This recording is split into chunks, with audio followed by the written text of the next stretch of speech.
Hello and welcome to another episode. I am Brian, the Unskilled Commander.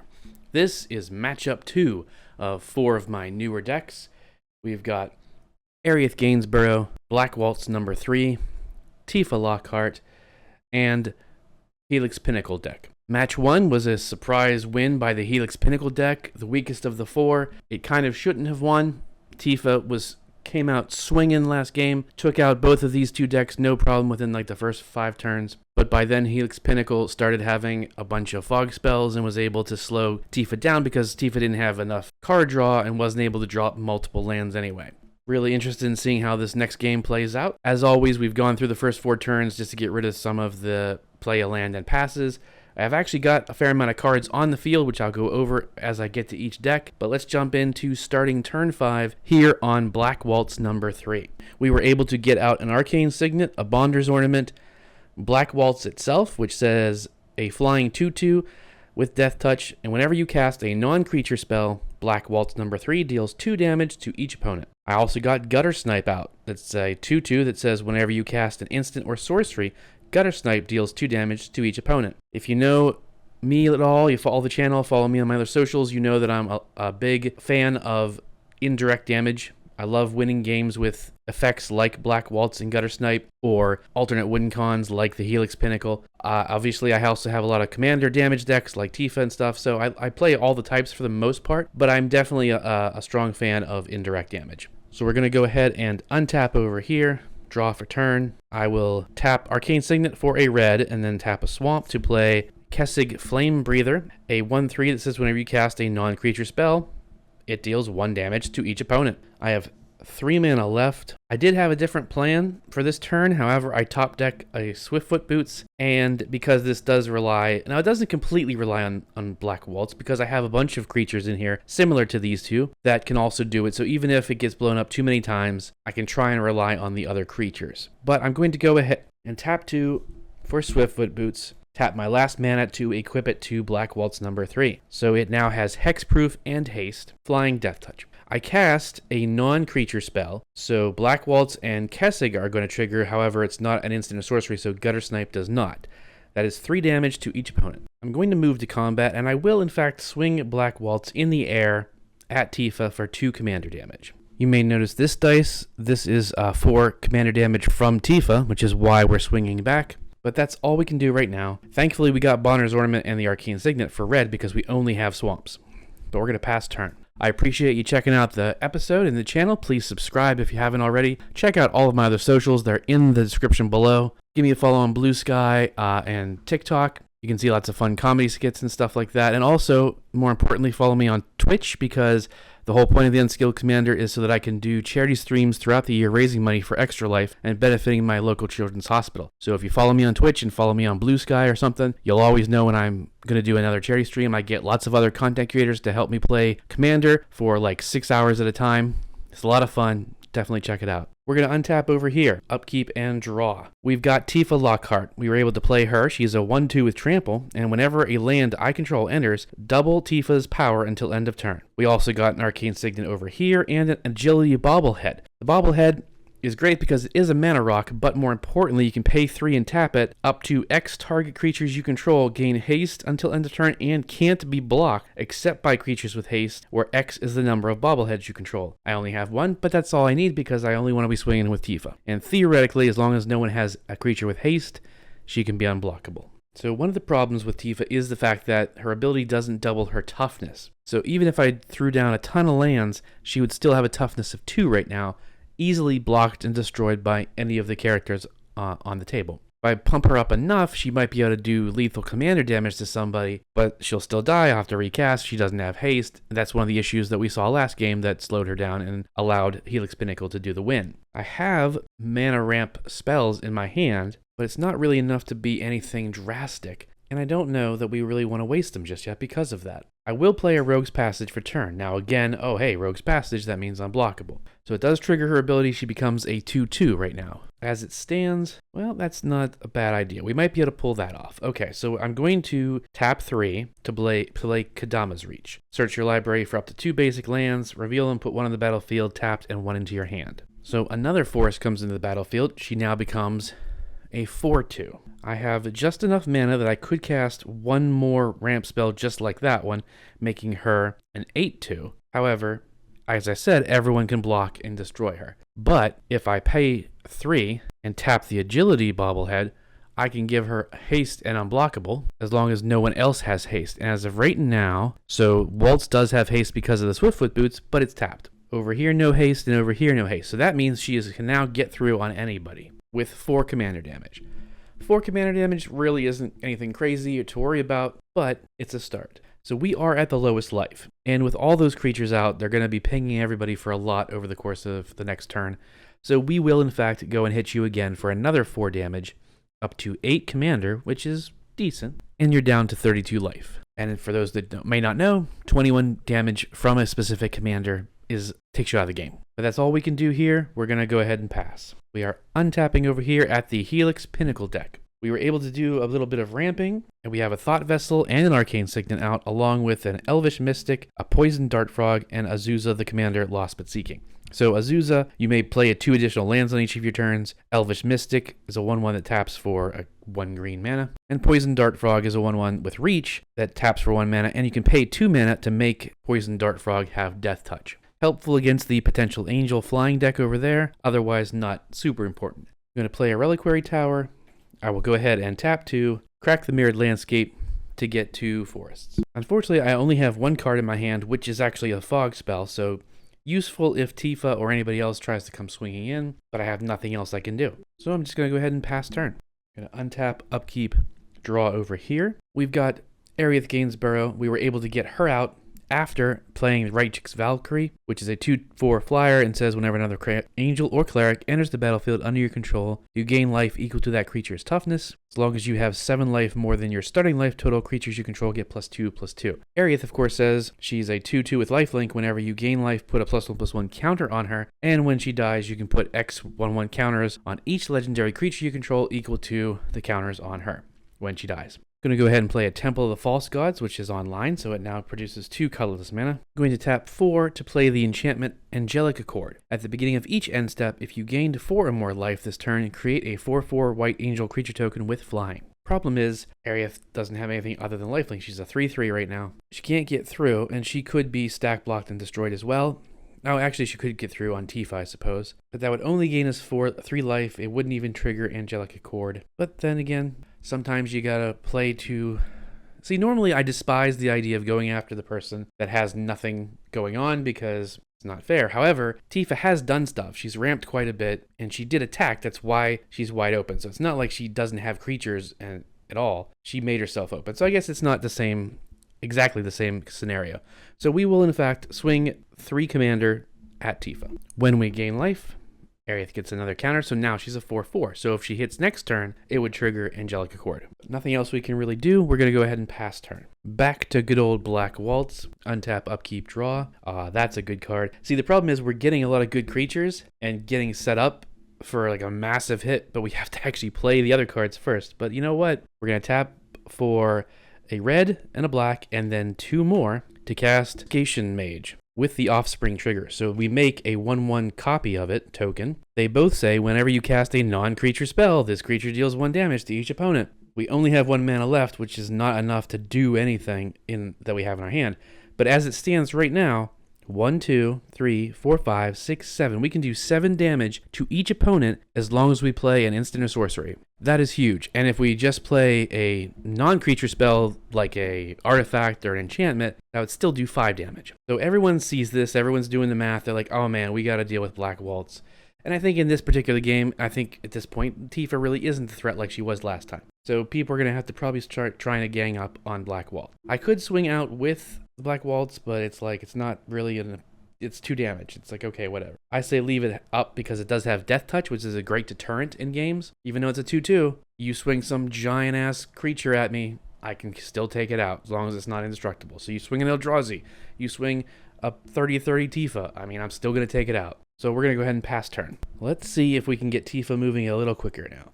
So we untap over here, upkeep, draw. Well, not ideal. We're going to tap a green to play the creature Insidious Fungus. It's a 1/2 with Pay 2 and sacrifice the creature to choose one. Destroy target artifact, enchantment, or draw a card, and you may put a land card from your hand onto the battlefield. The nice thing is this particular creature, you just pay 2 mana and do that. Some of the other things, it's pay 2 mana and tap it and sacrifice it. So we wouldn't be able to do it right now because of summoning sickness. However, with Insidious Fungus, we could do that immediately if we felt like it. And to that point, is there something that we want to destroy, artifact or enchantment-wise? Could get rid of the Swiftfoot Boots, not super important right now. Could get rid of the Angelic Accord because that's going to come into play. Both of those are solid targets, but they're not incredible. And again, we're just not getting any of the good enchantments to go on to Tifa to help buff up her toughness. Kind of leery of doing the actual dropping a bunch of lands and swinging because it's not entirely worth it. And we do have Rogue's Passage. Let me separate that out so it's a little more obvious. But we would need 4 mana to do that. So these 5 mana just to make her unblockable. But I guess... And the reason I say that is because Agility Bobblehead makes her unblockable except for against haste creatures, and Black Waltz has haste due to the equipment. And Black Waltz is the deck we need to concern ourselves with right now. Although life gain is gaining life, it's the highest right now as well. Alright, what I'm going to do is I'm going to play an Escape Tunnel for my land for turn. That will make her a 2/2, but I'm not going to sacrifice it right now. I think I'm going to try and wait and use it in the next turn to get as maximum buff as possible. I'm going to go ahead and pass turn, I think. I don't really think there's anything to do. So over here, we untap, upkeep, draw for turn. Tap 4 to play a Beast Whisperer. Great card, especially if you're playing creatures. And this deck does have a lot of mana dorks. So whenever you cast a creature spell, you draw a card, and it's a 2/3. Ideally designed to help us draw into the Helix Pinnacle and some other stuff. Again, not really happening. And we just have that.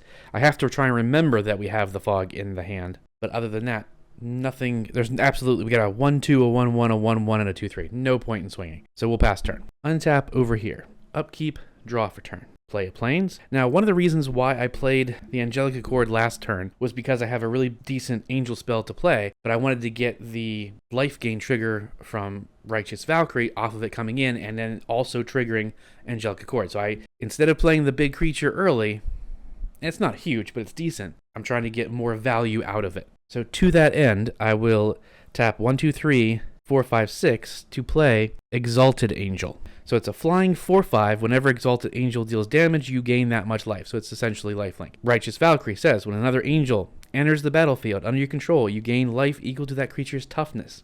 We're going to gain 5, which means that's going to trigger Aerith. We only have 1 mana up. There's nothing we can really do with that, unfortunately. Our commander is a 5/5 with lifelink. Really good, but there's nothing special that we can get through with. Yes, gaining 5 life would be great, but again, depending on where we swing, if we swing over here, that's 2, 3, 4, 5, 6, 7, 8. They have 8 power. Absolutely stack block and kill it. No point in that. I could swing the Righteous Valkyrie. It doesn't have any kind of lifelink, but it's still 2 damage. But the Black Waltz has flying, not to mention Death Touch, so there's no point in swinging that over there. I guess the point is we kind of have to play to the other decks. We know that Black Waltz is going to be throwing down a bunch of spells real soon, affecting everybody. But we have life gain, so we can theoretically outpace the other opponents and hopefully buy ourselves some time. So we want to lower our opponents as much as possible so that they're taking them, the damage is affecting them more. So we will swing 2 damage at the Helix Pinnacle deck.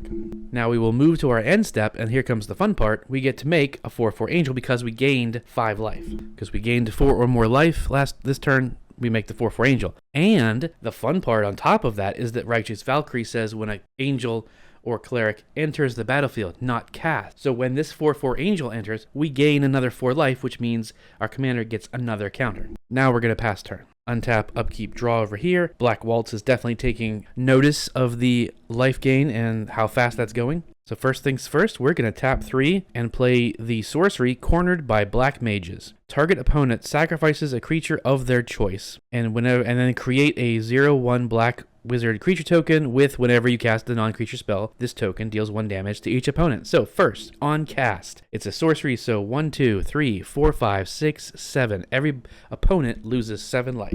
We're going to target you, the life gain deck, so you have to sacrifice a creature of your choice, and then we make this little wizard token. It's unfortunate because this is a good synergy. Every time an angel comes in, we gain life, and then because we gained life, a bunch of it, the Accord triggers, we gain more life, but we're going to have to sacrifice the Righteous Valkyrie. Now, however, shoot, I don't have enough mana to fire off another spell. Yeah, we're doing great in terms of creatures, but we are drastically low on mana. So I only have 2 mana rocks and 3 lands. So that's all I got. I can't cast anything for the 2 things. So we're going to have to pass turn. I would have liked to have fired off another spell because that would have did 8 damage and really brought people down to some low numbers. But that's all right. We're going to have to just see what we can do. We untap over here, upkeep, draw. Now, Tifa is at 19 life. Helix is at 22. They're at 38. And Black Waltz is at 32. So Tifa is the lowest, and Tifa needs to make the biggest play to try and do something. Because most likely she'll probably survive one more turn. Maybe. Alright, so here's what we're going to do. I'm going to play a land for turn. Tifa becomes a 2-2. We're going to sacrifice Escape Tunnel, getting a basic land, putting the battlefield tapped. She would then become a 4-2. Finally, I'm going to tap 3 and play Nissa's Pilgrimage. So a forest entered the battlefield, she becomes an 8-2, and another forest goes to my hand. Now, see, here's the problem. We don't have enough mana. I have 4 mana, and I can tap the Rogue's Passage to make her unblockable, dealing 8 damage to you, making it 16. Good, but not enough to take you out. Or I can trigger the Insidious Fungus to drop another land and draw a card, which would make her 16, but then I can't make her unblockable. I mean, technically I could, but it wouldn't matter because of the haste aspect when going at Black Waltz. So I guess we're going to have to settle for the 8. We tap 4, tap Rogue's Passage to make Tifa unblockable, swing 8 more commander damage at you, putting you at 16. Definitely a concern if Tifa survives, but that is all we can do. So we're going to pass turn. Untap over here, upkeep, draw. It's just a land, unfortunately. And again, I keep forgetting I have the fog spell. I wouldn't do it to save someone else, but again, Black Waltz isn't attacking, so that's even worse, really. Tifa is really the only one we have to worry about attacking until they get some more flyers out. Because right now, I think it's kind of expected that Black Waltz is the absolute threat. So everyone is going to be attacking Black Waltz. Like, we don't have the power to do so. The Angels and Tifa are definitely going to be trying to take that out. So once again, we just hold pattern, pass turn. That is the problem with the Helix Pinnacle deck. It doesn't have too much offense. It's meant to go get Helix Pinnacle and put as many counters on it as possible. But because Helix Pinnacle is a enchantment, there's not a lot of spells that go search for an enchantment. I have about 4 different things in the deck that allow me to go get a permanent, but I'm just not hitting them. So we untap, upkeep, draw. Play a Plains for turn. 1, 2, 3, 4, 5 to play Alamar's Archive. If you would gain life, you gain twice that much life instead. And if you would draw a card except for the first one you draw on each of your draw steps, you draw 2 cards. I have 3 mana, not enough to do anything, unfortunately. So we will move to combat. See, once again, the problem being the Black Waltz has Death Touch, which is why I've been leaving it up. That's the whole point. Because I can swing the Exalted Angel over there, gaining 4 life, which would actually be 8 life, and then that would definitely trigger another Angel token coming in. But I would lose the Exalted Angel. At this point, I really don't want to go swinging over at Tifa, because Tifa is the best option of taking out Black Waltz. So I suppose in that sense, it's kind of almost you send the flyer over at you know, and Helix Pinnacle's like, yo, what am I doing? I got a bunch of 1/1s and stuff. And you're like, hey, sorry, man. You brought that little deck to the big old commander fight. So a 4/5 flyer in the air. It hits you for 4, but it's actually because of Alamar's Archive. Well, that's true. It hits you for 4. I gain 8. I gained life. My commander gets another counter. Going to move to my end step. I then make another 4/4 Angel. And the Angels just have flying. They don't have lifelink as well. So, I mean, still, 4/4 flyers are very, very good, but that's all they are. So we're going to pass turn. Now let's see what we got. We untap, we draw. Darn it, not a land. But you know what? That's okay, because it's actually a pretty decent card for things. No, actually, that does the same thing, sort of. So I'm going to tap 4 mana to cast Circle of Power. It's a sorcery. So on cast, 1, 2, 3, 4, 5, 6, 7, 8 damage to each opponent. Circle of Power says you draw 2 cards. 1, 2, excellent. You lose 2 life, and you create another wizard token that says do damage. And wizards you control get +1/+0 and gain lifelink until end of turn. So I did draw a land, so I will play that land, but 2 mana is still not enough to play the 3-drop in my hand. I actually have 2 different 3-drops I could play. And that wouldn't finish anybody off, I don't think, because it'd be 1, 2, 3, 4, 5, 6, 7, 8, 9. So it wouldn't be able to wipe anybody out. It still would do a lot of crazy damage. Black Waltz now gets +1/+0 and has lifelink. So we're absolutely going to send that out. Question is where? You have Flying Angels that can totally, destroy Black Waltz. And even sending it at Tifa, See, that's the problem. I think Black Waltz is in fact going to lose on the next turn. Well, I don't know. It depends. Yeah, I think it will. I think it most definitely will. And then Tifa just has to try and figure out a way to take out Angel. And then that could just end up giving Helix Pinnacle the game again, so we'll have to be careful. But with all of these awesome creatures and all this great effect, because we kind of got screwed on the land, it's not enough to hit fast enough. Well, hang on a second. I forgot. They've got one blocker. Why hold everything back? Now, this, of course, has summoning sickness, but this one is also getting that buff. Nothing else is... Well, my otters are wizards, so they get the buff too. Now, the problem is they are going to destroy something. But yeah, we're going to swing the board at you. 3 damage in the air that you can't stop. So we take that, make it easy. I've got... This wizard is literally just a 1-1. This is a 1-3. This is a 2-2. This is a 3-2, and this is a 2-1. So the biggest thing is the mage. So if we block the mage... This dies, but that's 3 damage stopped. So this is 1, 2, 3, 4, 5, 6. Not enough to take out Tifa. That is crazy. 1 mana short to finish off Tifa and could have done some damage elsewhere. But yep, that's that. So there are no other options. We go ahead and pass turn. Now this doesn't mean Tifa's going to have a chance at winning. Like basically all she could do is take out the real threat and then just get knocked out by a bunch of flying angels. Or even a bunch of little tiny guys over there. So we untap, upkeep, draw. Play a forest for turn. Oh, that's true. I should have, when I blocked with Insidious Fungus, I should have tapped 2 and used its ability, because once you declare a blocker, you can still sacrifice it and the creature is blocked so it doesn't get through. I could have destroyed something or, drew a card at least. But that's on me. Obviously, who else would it be on? But I played the land, so she is now 2-2. It's kind of a waste of this spell, but it's not enough. I don't have enough mana to make it worthwhile on anybody else and to give her unblockable. So we're going to tap 2 and then tap 4, making X equals 2, exponential growth. Until end of turn, double target creature's power X times, so which is going to be twice. So it's going to go from a 2 to a 4 and a 4 to an 8. They do have a blocker, but it's a 0-1. So we then move to combat and we swing an 8-2 with trample at you. You block 1 of it, you take 7, 5 of that is lethal commander. Becomes lethal commander. So you are out. Valiant effort. Almost had it. Second main phase, I will tap 3 for a Scoot Swarm, which will be great for next turn if I get a land. But that's true. Well, we'll see. I mean, she's 2 life. I don't see her surviving, but we're going to pass. We come over here, we untap, we upkeep, we draw. Tap 1 for the Soul Ring. Super awesome, happy fun time. Except nothing. But yeah, let's try and remember this Defend a Hearth for when the angels go marching in, as it were. We're going to pass turn. I do like seeing any of my decks do well. So seeing angels do decent is pretty fun.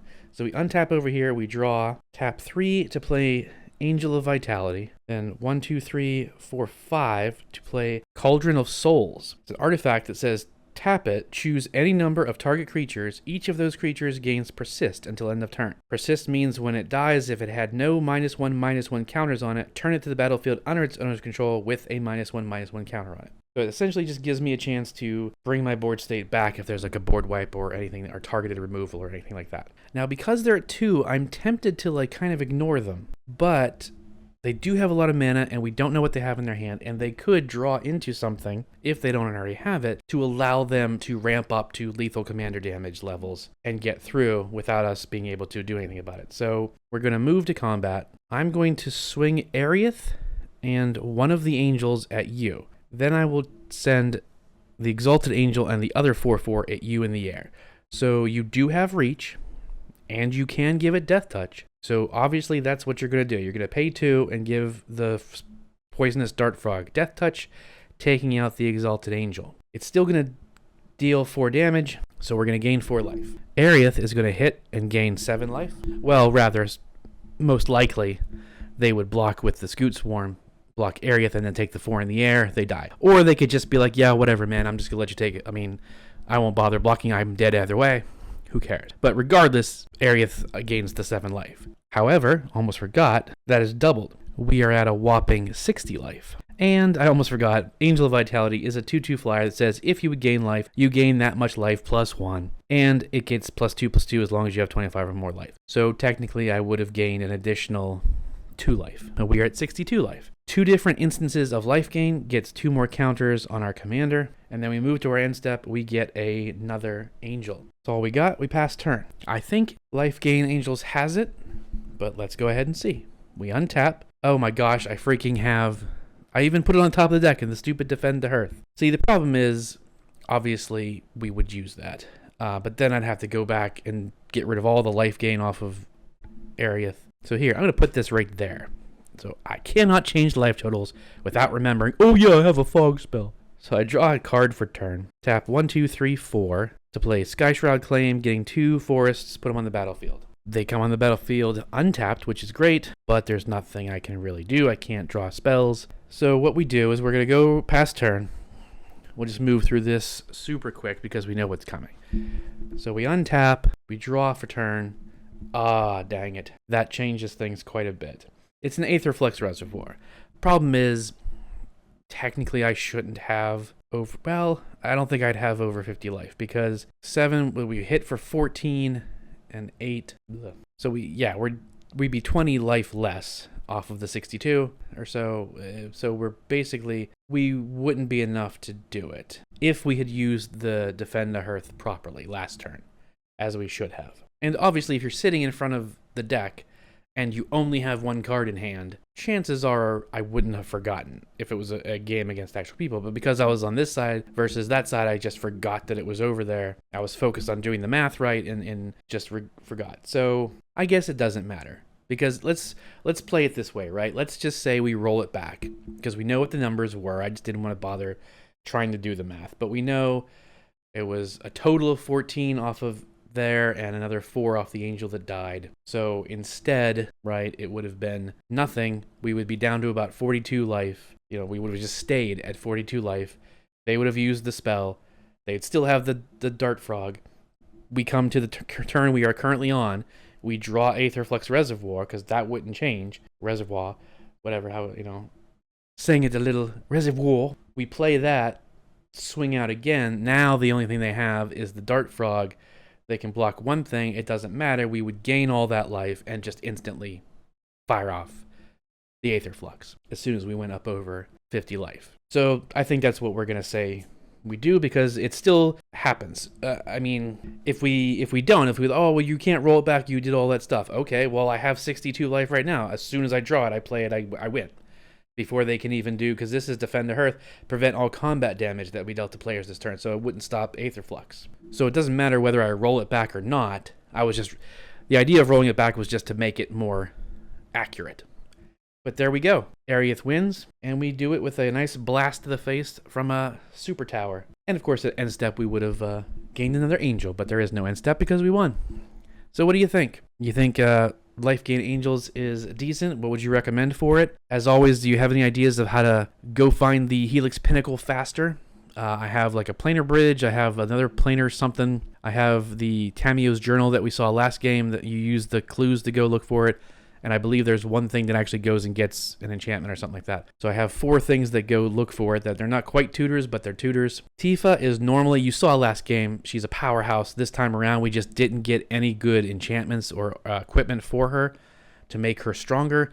And while we did ramp pretty well, it still wasn't enough to do multiple things and make her unblockable. So the idea is that if she had the equipment and stuff, she wouldn't need to be unblockable, so you could play more spells. But regardless. And of course, Black Waltz did fantastic. Just was like a half a turn too late, while a turn too slow. Needed to sacrifice, I have Risky Shortcut, Mog Alarm, Gisa's Bidding, and Roaming Throne in my hand. I could have just not gotten one of them and gotten a mountain, and we probably would have won the game. But alright, I hope you enjoyed the episode. I hope you saw some cool cards, and I will see you next time.